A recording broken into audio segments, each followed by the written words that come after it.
अखेर कोथरूड थोरात उद्यानातील मोनोरेल प्रकल्प महापालिकेकडून रद्द, पर्यावरण प्रेमी स्थानिकांच्या आंदोलनाला यश।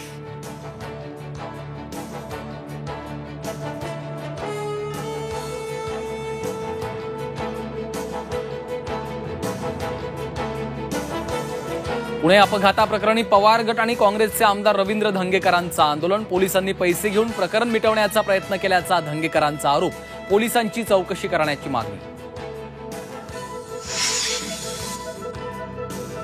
पुणे कार अपघात प्रकरणी आतापर्यंत 6 आरोपी अटकेत, विशाल अग्रवालची पोलीस कोठडी आज संपणार, तर मुलाचे आजोबा आणि ड्रायव्हरला चौकशीसाठी बोलावलं।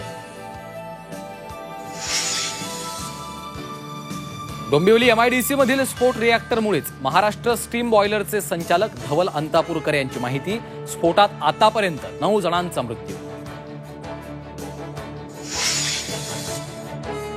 उद्धव ठाकरे मुख्यमंत्री असताना संबंधित कंपन्या अंबरनाथला हलवण्याचा निर्णय झाला होता, मग हे सरकार अपघात होण्याची वाट पाहत होतं का? अंबादास दानवेंचा आरोप, तर ठाकरेंनी काहीच केलं नाही, फडणवीसांचा पलटवार। सिंधुदुर्गातील वेंगुर्ले बंदरात बोट उलटून 7 खलाशी बुडाले, दोघांचे मृतदेह सापडले, दोघे बेपत्ता, तिघांना वाचवण्यात यश।